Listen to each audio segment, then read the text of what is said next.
On a-tu un numéro? Je pense que c'était peut-être trompé parce que j'ai vu que c'était branché à 12h30, heure du Nouveau-Brunswick. Donc, peut-être qu'elle pensait que c'était heure du Québec. Mais, ah, la voilà. Ah, OK, c'est beau. Elle vient d'arriver. C'est beau. OK, bye bye. Hello! Hey, Comment vas-tu? très bien, merci. Et toi? Good, good. J'étais en train d'écrire à mon adjointe. J'étais comme, oh my God, j'ai pas Joanne. Ben, elle m'avait confirmé à midi au lieu de midi et demi. Donc, à midi, j'étais là. Puis, je me Hein? suis reconnectée à midi et demi. Ah, parce que moi, j'avais 12h30 dans mon calendrier, Oui. 1h30 au Nouveau-Brunswick. Donc, c'est beau, c'est Mhm. peut-être qu'elle ne l'avait pas juste changé. Donc, nous voilà, c'est pas grave, on va aller Ben, live quand même. Comment oui, vas-tu? très bien, merci. Et toi? Oui, tu as eu un beau week-end? Oui, oui, quand même. Il fait beau dans ton coin? Ça commence là. On a eu des gros froids. Là, OK.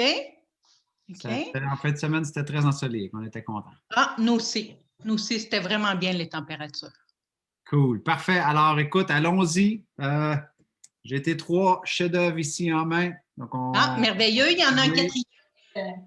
Ah, je ne sais pas lequel tu as reçu, hein? C'est Compostelle que tu n'as pas. Non, c'est ça exactement. Mais j'ai eu la note là. Ah, Mon tu petit pourras le montrer. dernier. Ouais. Oui, parfait. OK, ben allons-y, puis amusons-nous. Merveilleux. Je suis prête.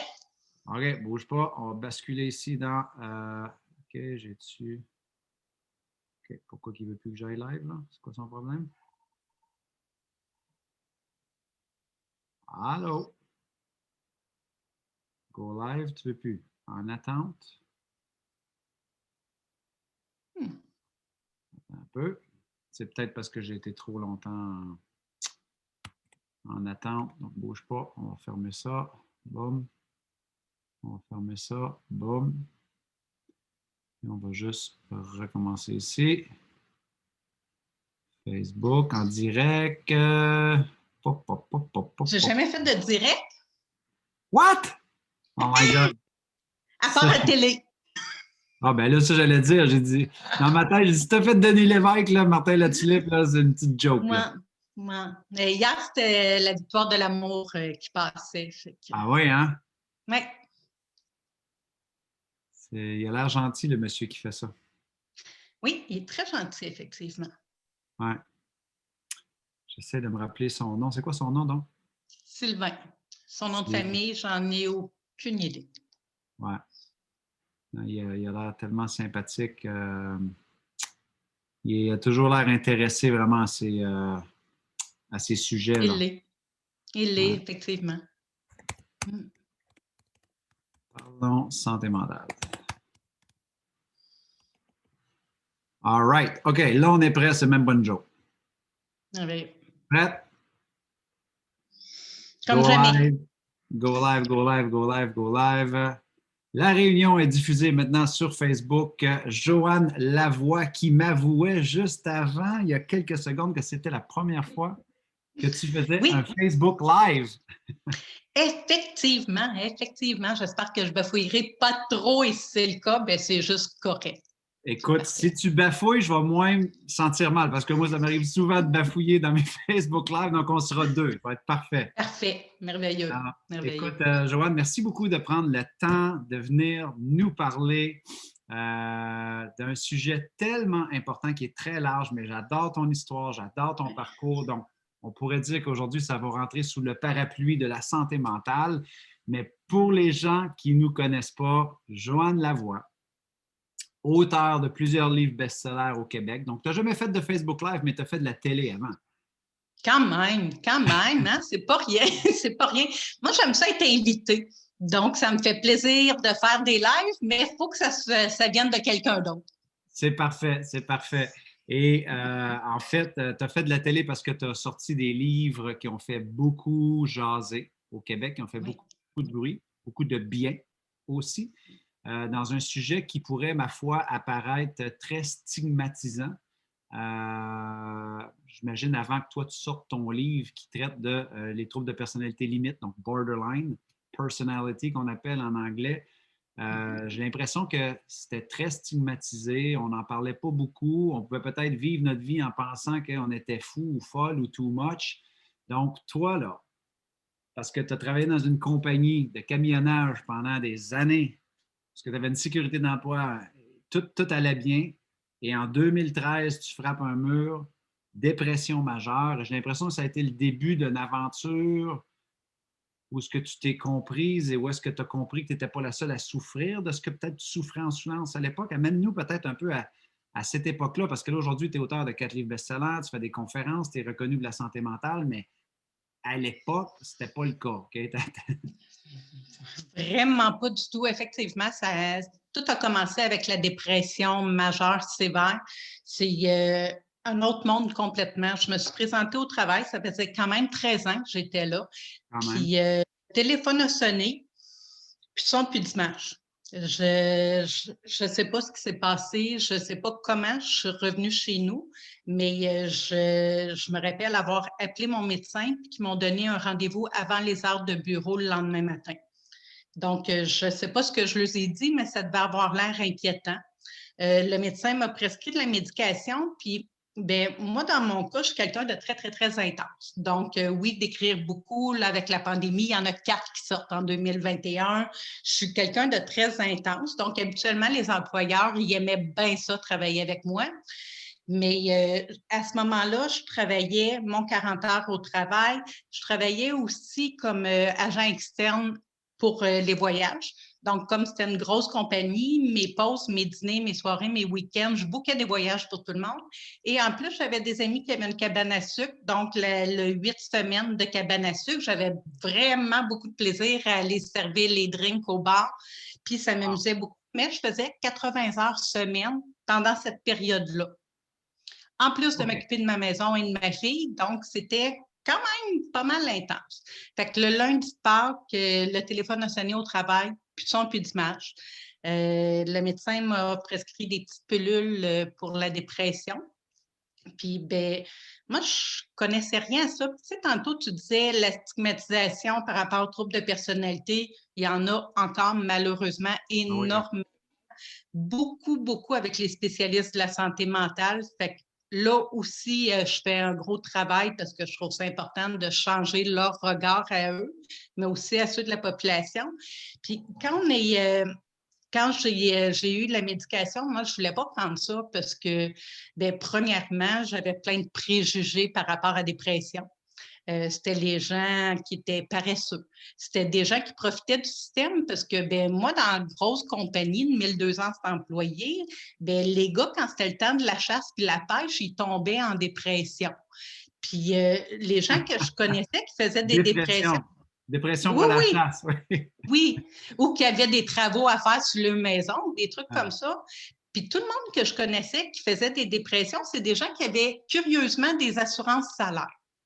Tous les travailleurs autonomes que je connaissais, ils étaient brûlés, mais ils se reposaient un peu, puis ben, ils secouaient, puis ils travaillaient. Fait que j'avais cette croyance-là que la dépression, ça n'existait pas vraiment. Tu te fais une semaine de repos, puis ça repartirait.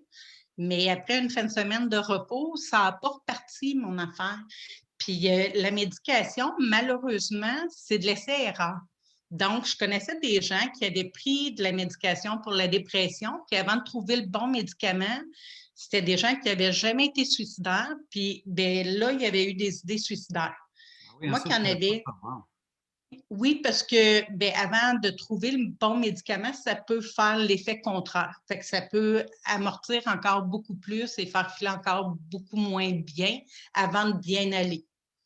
Mais moi, j'avais souvent eu ces idées-là qui, honnêtement, là, je pensais que tout le monde avait des idées noires occasionnellement dans sa vie. Je pensais que c'était normal. J'avais pas l'impression de ne pas être normale. J'étais comme ça. Je connais rien d'autre. Fait que je pensais que c'était normal, mais en même temps, ben, j'avais toutes sortes de questionnements sur mon intensité. Et donc, Puis, avant la dépression en 2013, dépression majeure, toi, tu savais que tu étais intense, mais tu savais que tes oui, patrons aimaient ça. Tu oui, savais que tu étais une forte travaillante parce que tu avais et ton emploi dans la compagnie de camionnage et ton emploi de réserver des voyages, plus les heures d'extra que tu faisais à la cabane à sucre par passion. Donc, Mais est-ce que déjà à l'époque, il y avait une forme de stigmatisation sur ton intensité ou de Non. toute façon, tu as découvert ça plus après? Mais pour l'instant, ça Oui, te servait plus, cette énergie-là, cette intensité-là, jusqu'à temps que tu frappes un mur. Ou tu avais déjà des exactement. films? OK, OK, tu n'étais pas au courant. OK, parfait. Non, pas du tout. Pas du tout. Moi, j'étais quelqu'un d'intense, puis honnêtement, les gens aimaient ça. J'étais quelqu'un qui organisait plein d'affaires, puis les gens ne Ouais. s'ennuyaient pas à ma compagnie. Puis, ben moi, c'est ce que je recherchais parce que quand j'étais toute seule à la maison, ben c'est là où il y avait des idées noires, où il y avait le sentiment de vide, où il y avait un mal-être. Fait que je m'arrangeais pour toujours être dans l'action, être OK. Ça, tu avais occupée, puis être ressenti ça, ces entourée. sentiments de vide-là. Ça, tu les avais ressentis, ces sentiments de Oui, vide-là, mais ça faisait partie de ton existence, de ta vie. Donc, tu oui, disais, tout le monde est comme ça. oui, Il y a des exactement. Ça s'est gros hauts, puis il y a des développé. gros bas. Non, pas tant, Non? parce que ça, c'est plus la bipolarité. Ah, OK. Le trouble de personnalité, ça se développe habituellement à l'adolescence et c'est dans la même heure, dans la même journée où il y a des fluctuations au niveau des émotions. OK. Là, on se parle, je suis super contente. Tantôt, moi, je pensais que c'était il y a une demi-heure. Là, j'avais une petite peine. Je me suis dit, oh non, il est arrivé quelque chose, on ne pourra pas se voir. Ah, Mais OK. la Joanne d'avant, elle aurait eu une grande peine. Elle aurait senti un sentiment d'abandon. Ça y est, je ne suis pas assez importante. Il me fait attendre. Mais ça, pas dans, pas dans la normalité des gens, C'est dans des l'intensité. fluctuations plus pointues qui amènent vraiment Oui, un vide vraiment. plus grand. Oui, OK. souvent, quand je fais des conférences, je montre que tout le monde a des émotions et c'est correct. Mais habituellement, les gens qui n'ont pas de troubles en santé mentale, ça monte un petit peu, puis après une couple de minutes, ça redescend. Moi, ça fait ça, puis ça redescend. Mais ça fait ça bien avant. Puis chez nous, mes parents ils disaient que j'étais intense. Moi, quand je pleure, je me noie dans mes larmes. Quand je suis heureuse, je suis vraiment très heureuse. Fait qu'ils me disaient que j'exagérais. Mais on n'exagère pas parce que, tu sais, j'ai créé un groupe de discussion, puis on est 400. Puis nous, quand on se raconte nos histoires, mon Dieu, qu'on se comprend. Et quand c'est des conjoints, conjointes, parents qui sont là, c'était comme, oh my God, OK, vous avez la même perception. Ben oui. Fait que non, c'est pas de la manipulation. Nous, en dedans, là, on voit ça grand comme ça. Fait que c'est là Donc, où ça en ayant devient. été en contact avec la dépression, là, ça t'amène un peu sur ce chemin-là. J'imagine que est-ce que tu disais qu'ils ont dû réguler la médication parce que ça n'a pas marché au début, ça t'a amené à expérimenter des Oui, bas plus bas encore ou des pointes oui. plus hautes. Et c'est ça qui t'a mis sur la piste de trouver des solutions parce qu'il y a des trucs qui Bien, marchaient. premièrement, je n'ai pas pris du tout la médication. Je OK? restais en état végétatif sur mon divan à attendre que les journées passent pendant plusieurs Vraiment. semaines. Wow. Puis finalement, ma fille, qui était adolescente à l'époque, elle trouvait ça vraiment, vraiment humiliant d'avoir une mère comme ça. Puis on a trouvé comme solution d'aller dans un centre de crise pour être encadré pour commencer la médication. Fait à ce moment-là, c'est au centre de crise où ils m'ont dit ben, peut-être qu'il y aurait d'autres choses. Puis ben, déjà, la dépression, pour moi qui avait plein de préjugés, qui était Wonder Woman, c'était comme ben non, Ouais. j'accepte déjà pas la dépression. Dites-moi pas qu'il y a Donnez-moi pas d'autres un autre, choses en donnez-moi pas un autre plus, là. diagnostic. Non. Fait que c'est eux qui ont organisé une rencontre avec un psychiatre et ils m'ont demandé d'écrire mon histoire puis de l'envoyer au psychiatre avant la rencontre. Puis quand je suis allée le rencontrer, ben c'est lui qui me nommait les critères, mais moi, j'étais sûre que c'est suite à qu'il avait lu de moi. C'était exactement de moi qui parlait. Fait que dans ma tête, il n'y a eu aucun doute. Puis ça, je trouve ça important parce que des fois, les gens, ah, je ne me reconnais pas là-dedans. Ben, c'est toi la meilleure personne pour savoir si c'est le bon diagnostic ou pas. Ouais. Parce que ça se peut qu'ils se trompent. Puis, tu sais, moi, je dis tout le temps à tout le monde que ben, tout le monde est un peu à quelque part borderline, je pense. Suite à une perte d'emploi, une séparation, à un deuil, il y a une fragilité qui vient côté. Puis, tu sais, les critères, là, c'est sentiment d'abandon, c'est des troubles relationnels. Moi, je connais la majorité des gens ont des problèmes dans différentes sphères de leur vie avec les relations. C'est le sentiment de ne pas trop savoir on est qui. À un moment donné dans la journée, je me sens vraiment, vraiment à ma place. Un autre moment, je me demande, mais qu'est-ce que je fais là? Tu sais, ça ne fonctionne pas, mon affaire, d'avoir de l'intensité au niveau de la consommation, des dépenses excessives, de la vitesse pour aller combler un Compenser, vide. compenser, masquer, Oui, combler le vide. OK. oui. Fait que c'est des traits qu'un peu tout le monde a à quelque part, à différents niveaux. Il en faut 5 sur 9 pour avoir un diagnostic.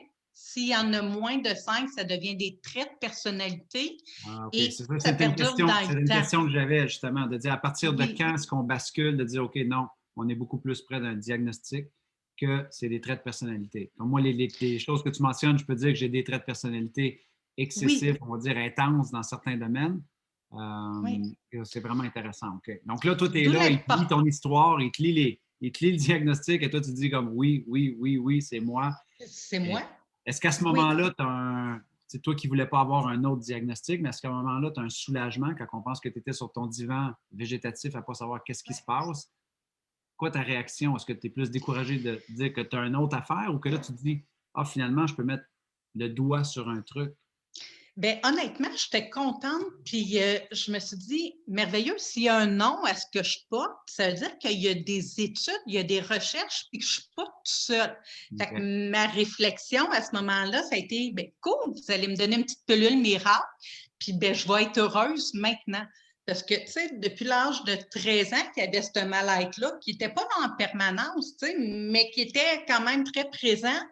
Et c'est à 43 ans que j'ai eu le diagnostic. Fait que pendant 30 ans, ben, je l'ai porté avec moi, ce mal-être-là. Fait que je me suis dit, ben, merveilleux, ils vont me donner une petite pilule, puis je vais avoir le gène du bonheur, moi aussi.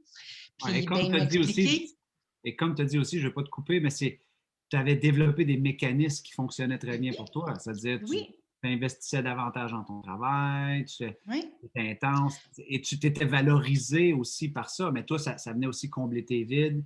Et donc, tu avais appris un peu à masquer inconsciemment cette oui. condition-là que tu portais, là. Exactement, exactement. Moi, le fait d'être entourée, d'être dans l'action, ben, je n'étais pas toute seule avec mon mal-être, donc il était moins présent, beaucoup moins. Puis souvent, ben, je voyageais beaucoup pour les mêmes raisons. On dirait qu'ils ne me suivaient pas. Fait que le temps que j'étais en voyage, ben, c'était des beaux moments. Puis je revenais, puis on dirait que là, ils revenaient avec moi. Hmm. Mais Et où là, je est-ce que voulais en venir, c'est Oui, que vas-y. justement, le psychiatre, ce qu'il m'a expliqué, c'est que ben, il n'y avait pas de médication pour le trouble de personnalité, contrairement à la bipolarité. Parce que ben, au niveau du cerveau, il n'y a rien qui agit assez rapidement. C'est une bonne reprogrammation, donc à travers des thérapies. Et ben, moi, c'est à travers la programmation neurolinguistique où ça c'est venu prendre tout son sens. Parce que je suis quelqu'un qui est très curieuse, qui adore ça, étudier, faire des recherches. Puis en 2008, suite à un accident d'auto, ben, je ne devais plus jamais marcher. Puis les spécialistes me disaient qu'il fallait que je lâche prise, que j'accepte ma canne, que je dédramatise tout ça. Et curieusement, ben, avec les recherches que j'ai faites, j'ai trouvé quelqu'un qui, avec une table inversée, me tirait sur la jambe et tout ça. Et je marche très, très bien. J'ai fait des demi-marathons et tout va bien. Donc, Et à tu as ce marché le moment-là, chemin de j'aurais, Compostelle. Et tu as marché le chemin de en Compostelle, qui est ton plus, dernier oui, livre dont on va parler oui, dans oui, quelques oui, instants. mon petit bébé qui est sorti la semaine Ouais. passée. Donc, c'est ça. Si Donc, je la pense que PNL, donc en fait, le fait qu'il n'y avait pas de petite pilule t'a mis sur le chemin de la PNL aussi, même avant, parce que tu avais eu à te reprogrammer. Donc, tu savais que ça oui, existait. Et oui, c'est là que oui, tu t'es mis à explorer, en fait, de dire, OK, attends, est-ce qu'on peut mettre la PNL au service de ce que j'ai peut-être à reprogrammer à oui. l'intérieur de mon cerveau? Et est-ce que c'est là qu'a pris naissance Borderline, mais pas folle, ton premier livre? Est-ce que Ben, ça s'est enchaîné? presque au même moment, effectivement, parce que je suis allée au Salon de l'éveil de Cathy Oui. Tropiano pour l'école de PNL, pour représenter l'école. Et quand j'ai rencontré Cathy, j'ai dit, ben, l'année prochaine, moi, j'aimerais ça venir faire une conférence, ce que je n'avais jamais faite de ma vie. Et elle me dit, ben, il faut que tu viennes à mes soirées réseautage, puis on s'arrangera pour te donner une petite salle et que tu puisses faire une conférence. Et elle avait invité à une des soirées réseautage l'éditrice de la maison d'édition Performance. Et suite à sa présentation, je suis allée la voir, puis j'ai dit, ben, moi, si tu veux quelqu'un qui écrit sur le trouble de personnalité limite, j'aimerais ça faire ça. Puis elle s'est mise à pleurer, puis elle me dit, ben oui, c'est sûr. et je partais en Inde, fait que j'ai pas tenu compte de ça. Et quand on s'est recroisés quelques mois plus tard, elle m'a dit « Puis ton livre? » Ben, je dis, il est à moitié écrit, à peu près. Je l'avais écrit en partie sur mon chemin de Compostelle. Elle m'a dit, ben, on va signer un contrat, puis moi, je le publie. Puis à partir de ce moment-là, là, il y a eu comme plein de choses. Premièrement, après l'accident d'auto, je ne pensais plus retourner à mon travail parce que comme je n'étais pas capable de monter les marches pour aller à mon bureau, je me suis dit, ben, ils vont me réorienter. Et non, je suis retournée. Et je pense que quand tu n'es pas à ta place dans la vie, moi, la vie m'a coupé les jambes à 2 reprises, avec l'accident de voiture et ensuite avec la dépression. Fait que là, je me disais, OK, j'ai tout le bagage, puis je dis aux gens, bien, quand tu n'es pas bien dans ce que tu fais, qu'est-ce qui t'empêche de partir de là? Et moi, je me sentais mourir dans ce travail-là, d'acheter des pièces de camion. On s'entend-tu qu'il n'y a rien de le fun là-dedans? Fait que, puis Ça l'est j'aidais pas probablement grand pour monde. certaines personnes, mais je comprends que ce n'était pas ta Ouais, passion. ben, pas pour moi. Ouais. Fait que je me suis dit, OK, ben, parfait. À l'hôpital, je lui disais, montrez-moi des gens qui vont bien avec vos thérapies puis vos affaires, puis je vais y croire. Puis là, ils m'ont dit, ben, Joanne, tu sais, quand les gens ils vont bien, ils ne reviennent pas nous le dire. Ben, j'ai dit, moi, si je vais bien, je vais revenir. Fait que l'année d'après, j'ai commencé à venir faire des conférences à tous les mois au 6 des Laurentides, dans mon secteur, pour dire aux gens, regardez, si vous faites ce qu'ils vous enseignent de faire, vous allez bien aller. Puis moi, si j'aurais su tout ce que je sais aujourd'hui, ben, ma vie aurait été beaucoup plus douce, là. Et d'où l'intention d'écrire un livre pour pouvoir partager. Si les jeunes apprenaient déjà les stratégies qui me permettent de bien aller, qui permettent à plein de gens de bien aller, ben, ils n'hypothéqueraient pas leur vie. Tu sais, moi, j'ai des teintes sur ma fille. Ben, j'aurais pas fait ça si j'aurais déjà eu les stratégies avant. Fait qu'à partir du moment où j'ai écrit le livre, curieusement, moi qui ai un très mauvais français, il y a des super bonnes correctrices qui existent, donc le livre est magnifique. Je me suis fait dire « Ah, ton image est trop agressante. Le titre, ça ne fonctionnera pas. Les distributeurs ne voudront pas le distribuer. » Ouais, parce que Puis, ceux qui ne voient pas le premier ouais. livre, c'est une fille qui a l'air un peu justement troublée, qui a Et pris dans comment sa on appelle ça, une ceinture, chemise, une ceinture de... ben, euh, de, mon Quand Dieu, on a moi aussi, besoin j'ai d'être un blanc. incarné, quand on a besoin d'être J'ai incarcéré. chasteté dans la tête, mais c'est pas Moi ça aussi, pantoute. sa ceinture de chasteté. Exactement. Mais quand on est incarcéré ou qu'on est en psychiatrie, souvent on nous Exactement. met ces grosses chemises Oui, blanches-là qu'on ne peut pas se oui, faire mal nous-mêmes. Là. Ouais. exactement. Donc, Donc, les gens disaient ça ne va pas marcher parce que ça fait peur et ça. oui, oui. Puis, ben, moi, on était en voiture, on s'en allait en Gaspésie en vacances. Puis là, j'ai dit, regarde, je vais méditer là-dessus. J'ai dit, je connais rien à l'édition, là. Je lis beaucoup, mais tu sais, je connais rien à l'édition. Mais je connais ce mal-être-là et c'est comme ça que les gens se sentent. Et curieusement, 2 semaines après la sortie, je suis passée à Denis Lévesque.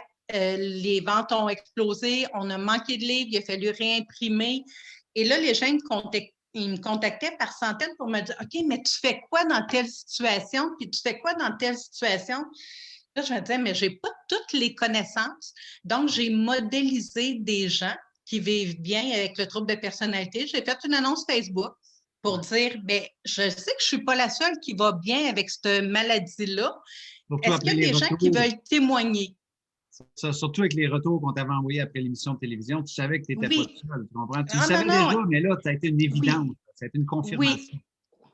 Puis, il y avait tellement de gens qui me disaient « Ah, tu as mis les mots pour que mes parents comprennent, tu as mis les mots pour que mon conjoint comprenne, que ma conjointe comprenne. Mes enfants, ils t'ont écouté, puis ont dit « Ah, t'es comme ça, toi aussi. » Ça veut dire que si elle va bien, toi aussi, si tu fais les mêmes affaires, tu peux bien aller. Fait que ça l'a enlevé un gros drame dans beaucoup de familles. C'est beaucoup les retours que j'avais. Fait qu'avec le deuxième livre, je me suis dit, bien, je vais partager l'histoire des hommes, des femmes, de différentes classes sociales, de différentes orientations. Ça, c'est le deuxième, le borderline Oui, et et heureuse. Nouveau heureuse. regard sur le trouble de la personnalité, mais sans stratégie gagnante. Donc, c'est vraiment des stratégies, comme tu disais, pour Leur reprogrammer. stratégie à eux autres. Ouais, c'est ça. Leur stratégie en fonction de... Parce que là, je me disais, il y a plein de gens qui me disent qu'ils se reconnaissent dans mes histoires, mais dans 11 histoires différentes, il y a encore plus de gens qui vont se reconnaître. Et curieusement, cette image-là qui se voulait beaucoup plus positive attire beaucoup moins les gens parce qu'ils se sentent tellement pas bien Ouais. que heureuse et une Ouais. image bleue. Il y a les deux livres à côté de l'autre, même dans les salons du livre, puis automatiquement, ils vont prendre l'autre parce que c'est dans l'autre qu'ils se reconnaissent le plus. Wow. Fait que je trouve que la première impression est encore très, très forte du mal-être qu'on sent à l'intérieur. Comme on dit, une image vaut 1000 mots. Là, donc, Oui. mais c'est intéressant, Oui, pareil, oui. comment que c'est vrai que les gens bien intentionnés essaient de te dire ça ne marchera pas, mais comme dans bien des cas, des projets, des entreprises, finalement, il n'y a rien comme écouter son intuition. Parfois, ça fonctionne très bien. Donc, écoute, merci, Joanne, en fait, de nous avoir un peu partagé ce pan-là de ta vie. Parce que là, maintenant, bon, tu es rendu un auteur prolifique, tu fais des conférences un peu partout. Tu as un groupe aussi, comme tu disais tantôt rapidement, je ne sais pas si les gens ont capté, mais Borderline Anonyme, où c'est que les gens peuvent avoir des discussions, démystifier, se libérer, partager. Tout ça, c'est vraiment fait dans la bienveillance. Et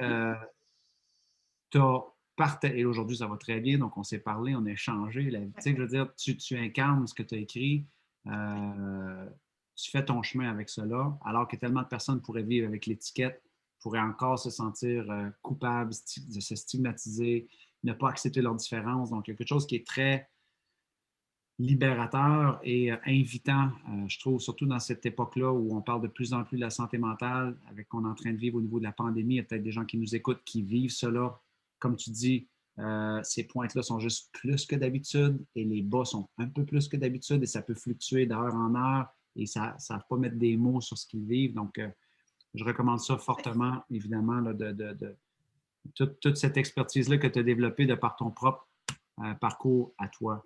Si on peut juste, 2 petites secondes, Martin, aller Oui, juste vas-y. dans des statistiques. Tu sais, il y a 30 à 40 des jeunes TDAH qui développent à l'adolescence le trouble de personnalité limite. Ouais, hein. Donc, en tant que parent, je pense que ça serait juste normal de connaître les critères. Moi, je ne savais même pas que ça existait. Je ne connaissais pas ce trouble-là avant d'avoir le diagnostic. Et si on prend les enfants à l'adolescence, bien, c'est beaucoup plus facile parce que les patterns sont moins tatoués profonds en dedans d'eux. Fait que la reprogrammation est beaucoup plus facile. Puis en ce moment, le taux de suicide explose partout au Canada. Quand on a fait le premier colloque francophone sur le trouble de personnalité limite l'année passée, au Canada, il manque au-dessus de 2000 spécialistes en santé mentale. C'est fou nos listes d'attente. Et il y a le tiers des gens en 2016 qui ont décédé sur nos listes d'attente au Canada. Le tiers des gens meurent parce qu'on n'a pas de service. Puis moi, quand je fais mes conférences avec les spécialistes en santé mentale, je leur dis, bien, quand je me suis présentée avec ma jambe qui était endommagée, ils ne m'ont pas dit, bien, on va vous mettre sur une liste d'attente, Madame Lavoie, puis continuer à marcher dessus. Ça va empirer, mais tu sais, on n'a pas le choix, on n'a personne. Mais quand j'arrive avec une douleur à la tête, Invisible, intangible, invisible, invisible. Ouais. oui, bien, restez chez vous, puis on va vous mettre sur une liste d'attente. Continuez à souffrir, grandissez le mal-être. Puis, ben, si vous ne mourrez pas, ben, vous aurez droit à une thérapie dans 3-4 ans. Parce que quand on L'image appelle est très, les très gens, forte. Ouais, l'image est très forte. L'image que tu me présentes là, elle est très, très forte et c'est la réalité, là. oui, c'est pour ça que je trouve ça important. Moi, je n'en revenais pas d'apprendre ça. Ça fait que, ben, voyons, vous êtes au courant et il n'y a rien qui change. D'où l'importance d'encourager les jeunes à aller étudier là-dedans. On en a besoin beaucoup, beaucoup, beaucoup. Ouais. Ou au Et on moins n'en a aussi avoir, pas. avoir accès à des ressources comme que tu Oui, as oui. développé avec les livres, là. Oui, exactement. Et c'est de là que l'idée est venue. Parce qu'après ma barre, moi, en faisant les rencontres d'accueil pour les troubles relationnels, bien, on annonçait aux gens qu'il y aurait 2 ans d'attente avant qu'on leur donne des outils. Puis là, je me suis dit, bien, moi, je peux faire quoi, Joanne Lavoie? Donc, j'ai annoncé sur ma page Facebook un groupe de discussion dans le sous-sol chez nous. Je suis allée acheter des chaises pliantes et il y a eu 36 personnes. Il aurait pu avoir 0 personne. Je n'avais pas de réseau, là. J'ai Tellement annoncé bon. ça. Et Dans ton avant d'avoir sous-sol. écrit les livres, là, il n'y avait pas de livre, il n'y avait pas rien à ce moment-là.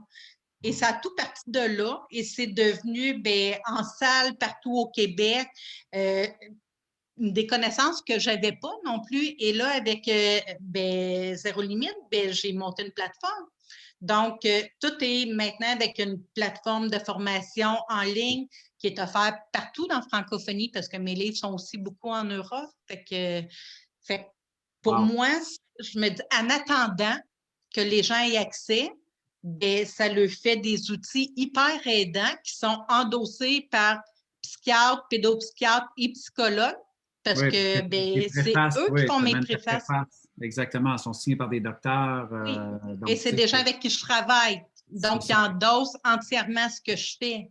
Fait que ça, exactement. pour moi, c'est important, oui. Ouais, l'image que tu viens de nous donner là, de la différence entre la blessure physique que l'on veut traiter immédiatement, même s'il peut y avoir une petite liste d'attente en urgence des fois ou des trucs comme ça, versus la blessure invisible. Non seulement on nous renvoie et on dit continue à marcher dessus et à vivre avec cela, on se verra dans 2 ou 3 ans, mais en plus, c'est que toute la stigmatisation qu'on a à vivre aussi, soit de s'isoler, de ne pas se sentir à la hauteur, de vivre tous les troubles collatéraux qui peuvent venir aussi avec ça, c'est une vraie chose. Donc, si on peut mettre la main sur des ressources qui vont nous aider à mettre des mots, comme tu as dit, juste mettre des mots au début, ou MOTS, ou de dire « Ah, tu décris ce que je vis », et de ne pas se sentir complètement différent ou à côté de la traque, déjà là, c'est un gros sentiment de libération.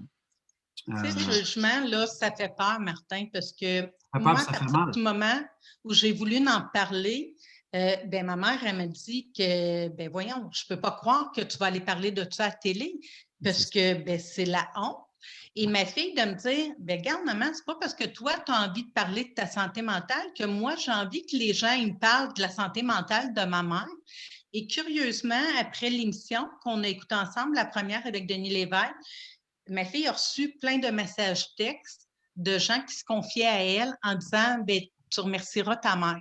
Puis à partir de ce moment-là, elle a compris que, OK, c'est pour ça que tu le fais. Parce qu'on s'entend qu'il y a zéro fierté, même pour moi, de parler de ma santé mentale. C'est ça, exactement. Donc, je le fais parce que j'aurais voulu savoir. J'aurais voulu m'identifier à quelqu'un qui allait bien pour voir que, OK, c'est possible.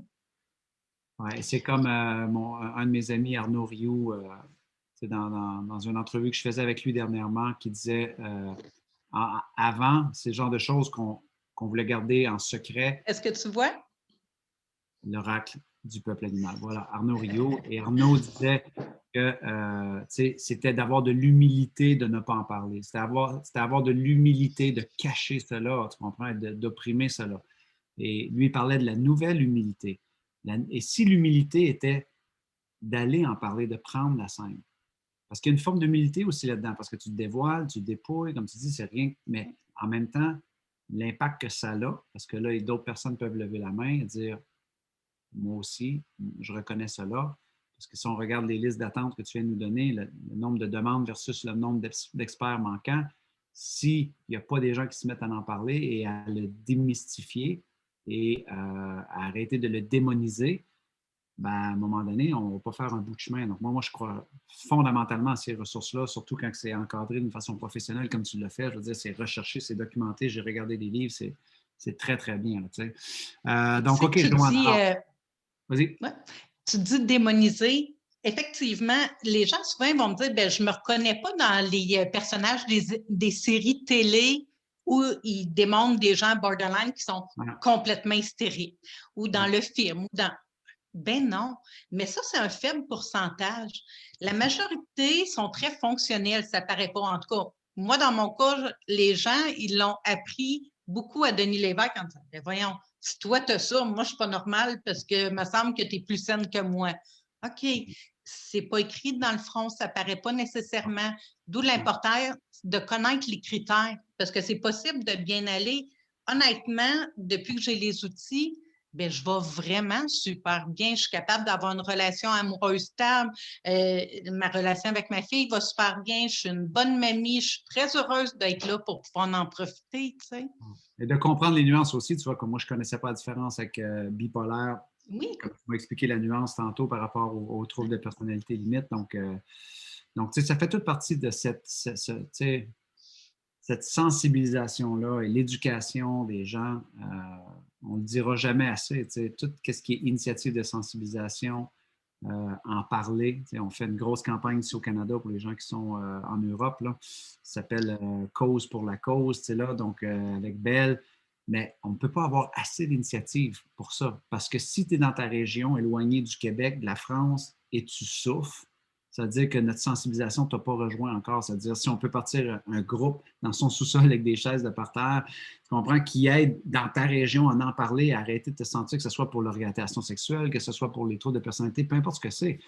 Je veux dire, c'est comme ça qu'on avance ensemble. Je trouve qu'on réussit à peut-être à avoir une fibre de solidarité qui est beaucoup plus forte, plutôt que de juste retourner chez soi et dire, ben, je suis sur une liste d'attente, je m'isole, je me compare et je commence à moins bien aller.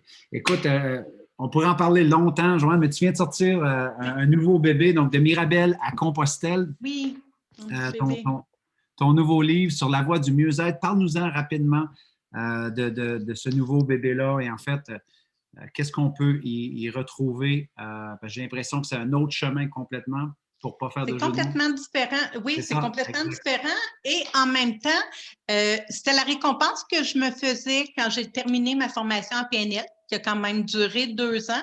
Donc, ça faisait 2 ans que j'étudiais toutes sortes de techniques pour me reprogrammer parce qu'à la base, bien, moi, c'était pour m'aider moi. Dans ma grande intensité, pourquoi aller voir un coach? Je vais faire la formation, je vais me coacher, ce que je croyais à l'époque. Donc, suite à ma formation, je suis partie 5 semaines toute seule, marcher le chemin pour pouvoir tout assimiler ces connaissances-là que j'avais prises. Et j'ai écrit à chaque jour sur le chemin. Et avec le livre, ce qui vient, il y a une plateforme numérique. Merci beaucoup à la Z. Je trouve ça génial. Maintenant, je fais des plateformes numériques pour tout. Oui, donc, il y a mes vidéos du quotidien. Fait en plus de lire dans le quotidien, puis moi, j'ai un deck en loisir. Donc, le plein air et tout ça, j'explique ce qu'on doit emmener ou pas. J'ai ma formation d'agent de voyage, donc comment voyager à pas cher et tout ça. Et la formation de PNL, donc toutes les réflexions par rapport à notre chemin de vie sur le chemin de Compostelle. C'est Dave Morissette qui a fait la préface parce que on a ce lien commun. Puis, il y a d'autres pèlerins qui ont écrit leurs témoignages, dont un beau couple qui se sont fiancés sur le chemin, des gens qui l'ont fait en voyage organisé, des gens qui sont partis des mois tout seuls. Ça donne plein d'images.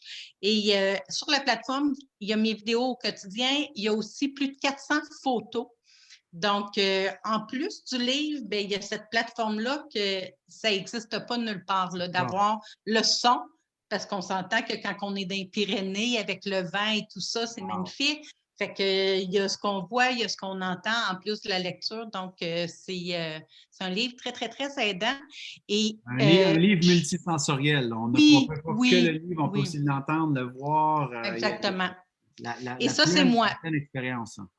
Je fais des choses en ne sachant pas pourquoi et à quoi ça va me servir. Donc, pourquoi faire des vidéos sur mon chemin à tous les jours? J'en ai aucune idée. Et finalement, ça aura été... tu n'avais pas l'idée. Zéro. Tu n'avais pas l'idée. Non, pas du tout. Wow. Pas du tout. Zéro. J'avais ça et je ne savais pas ce que j'en ferais. Et finalement, quand on a parlé de rééditer le livre, ça a fait comme... pourquoi pas faire une plateforme numérique et donner accès à tout ça aux gens? Fait que ça, vraiment. Et, dans les livres que je t'avais envoyés, Martin, il y avait le mode d'emploi, puis il y avait je t'aime plus aussi. Le mode d'emploi, c'est souvent les gens me disent ouais, mais c'est quoi, toi, ta structure? Le mode d'emploi est en bas. Ah, OK, pas de souci. Je t'aime plus, mais le mode d'emploi est en bas dans mon bureau. Il n'y a pas de souci. Les gens me disaient, mais toi, tu fais quoi?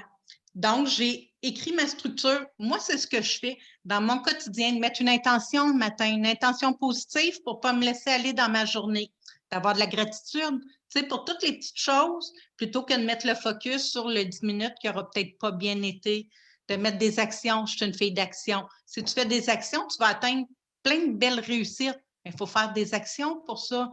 Puis d'écrire justement nos réussites. Ça, pour moi, c'est important. Puis le je t'aime plus, c'est parce que les gens me disaient moi, mais moi, je ne suis pas borderline, mais tes outils, ils m'aident. Je me suis dit, on va en écrire un pour les relations. tout le monde a des relations.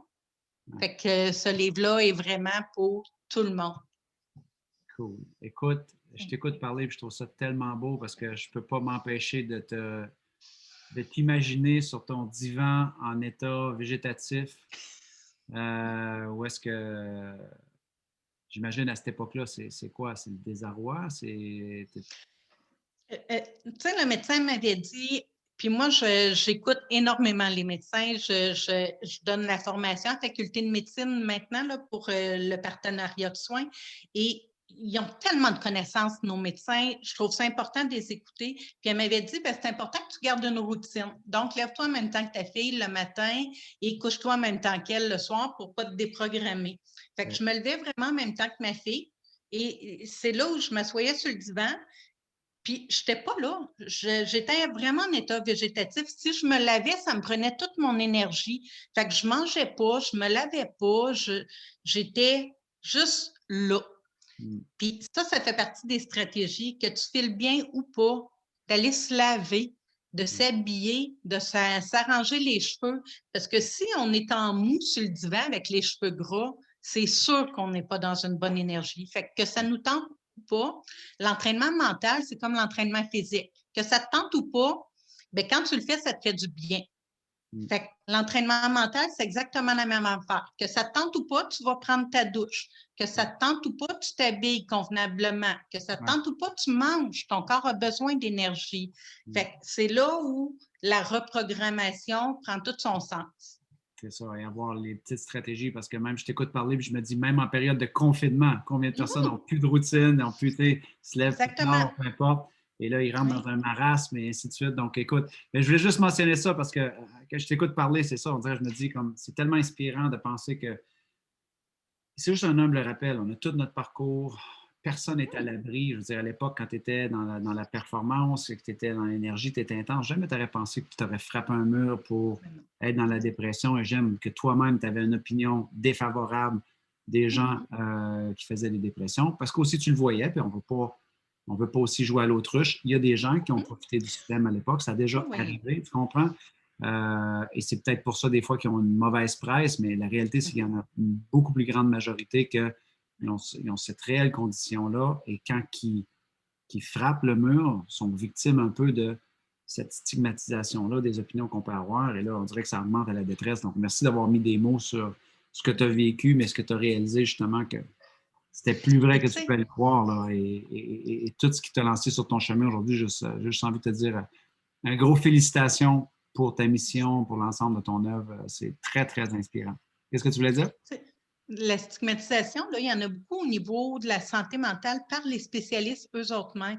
Quand je suis allée en conférence, Dr. Cailleul, qui a écrit la préface de mon premier livre, puis que c'était le psychiatre qui me traitait à l'époque, c'est lui qui me présentait devant des centaines de spécialistes en santé mentale.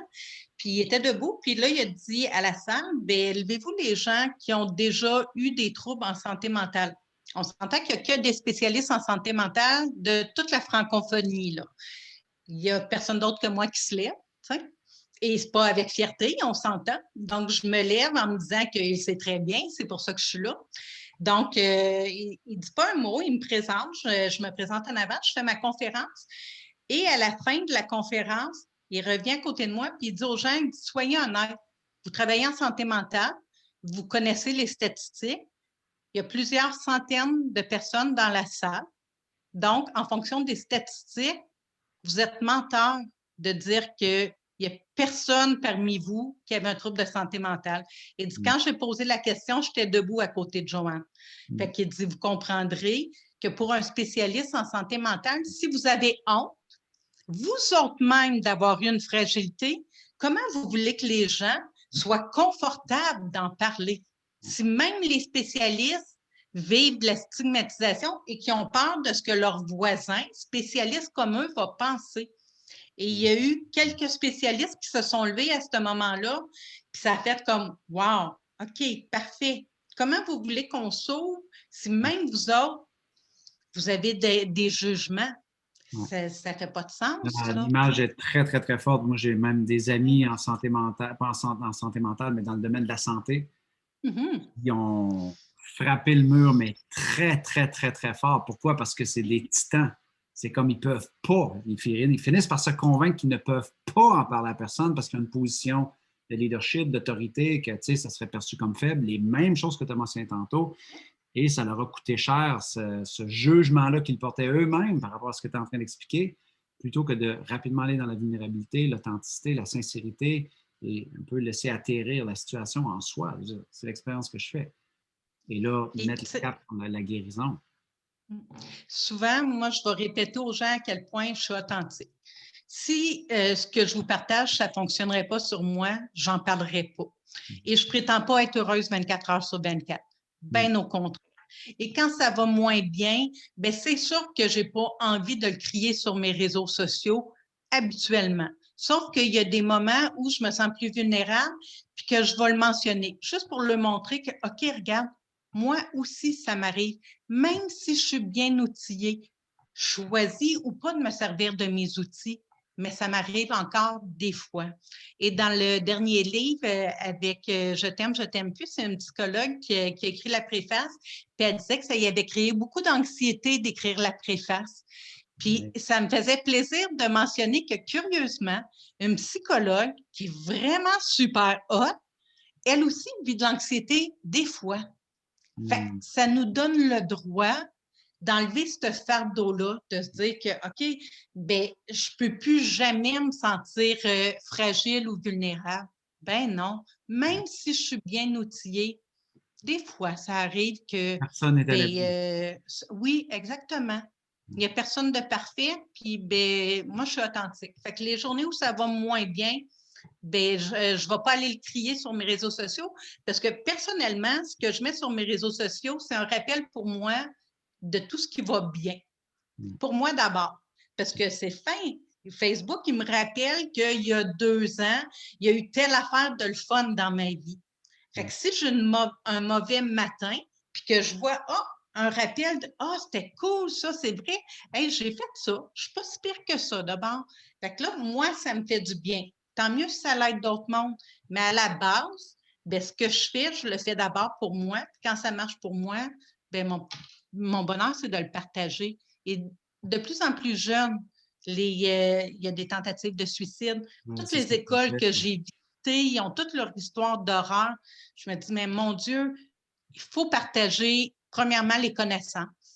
Il faut les distribuer le plus possible. Et je pense qu'à travers les conférences, les livres, c'est une très, très bonne façon de partager les connaissances pour aider. Et il n'y a rien de mieux, je pense, justement, que des lives comme ça et de pouvoir offrir à travers les réseaux le plus possible d'informations.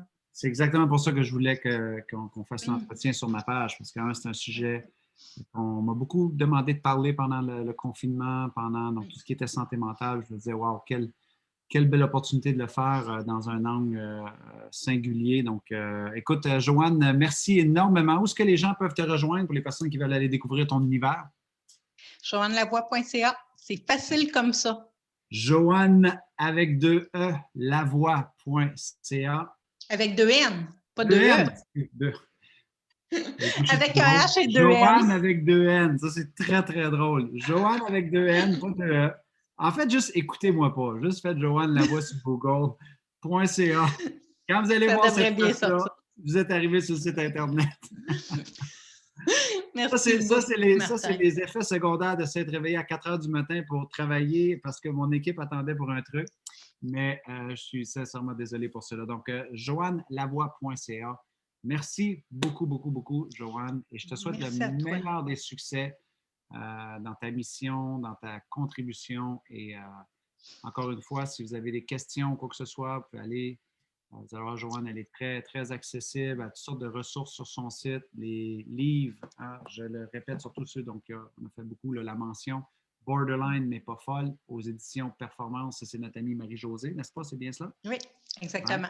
Oui. Par la suite, on a Borderline et heureuse, donc vous ne voyez pas la page couverture, mais Borderline et heureuse. Et pour les relations, je t'aime, je ne t'aime plus. Bref, vous allez toutes trouver ces ressources-là sur son site Internet. Si je peux me permettre, Martin, suite à ton colloque, Il y a des gens qui m'ont contacté pour faire des partenariats et on a décidé de faire une journée découverte sur le trouble de personnalité limite. Et il y a des gens qui généreusement vont venir offrir des ateliers. Donc, le 5 avril prochain, j'attends des photos pour pouvoir peaufiner tout ça. Donc, merci pour ta générosité. Merci à ta communauté aussi d'être aussi généreux et d'avoir envie de venir offrir les outils parce que j'ai plein de connaissances, mais je ne les ai pas toutes, bien au contraire. Fait que moi, j'aime ça, inviter des gens pour pouvoir venir partager dans la mienne, ma communauté. Ça me fait vraiment, vraiment plaisir. Puis, merci à tes gens d'être aussi généreux et à toi. On a ça en commun. C'est pour ça que j'ai organisé le Sommet Zéro Limite. J'aime ça, toujours avoir des invités. C'est pour ça que tu es sur ma page Facebook présentement. J'aime, je comprends, je n'ai pas la vérité, je dois avoir toutes les ressources, mais quand je vois un truc, je sais qu'il peut vraiment aider. Des gens qui portent un vrai message, avec une vraie expérience, je veux dire, let's go. Je suis content d'être diffuseur, si on veut, ou facilitateur de certaines rencontres. Donc, Joanne, bonne fin d'après-midi à toi pour les gens qui sont en Europe. Merci. Bonne soirée. Et encore une fois, c'est une évidence, mais je veux le mentionner. Ce n'est pas une stratégie marketing, c'est juste que si vous connaissez quelqu'un qui aurait besoin d'entendre en fait cet entretien-là, simplement appuyer sur partage ou share, dépendamment si vous êtes sur Facebook anglophone ou francophone, et on ne sait pas, peut-être que ça peut faire du bien, ça peut être le début de mettre des mots sur des trucs qui sont en train de vivre et que ça peut vraiment les aider. C'était gratuit et c'est gratuit aussi de le partager. Et si ça peut aider, tant mieux. Donc, Joanne Lavoie, merci énormément. Merci. Je te souhaite une excellente fin de journée. Bisous, bisous tout le monde. Toi aussi. Bye bye. Bye bye. Merci.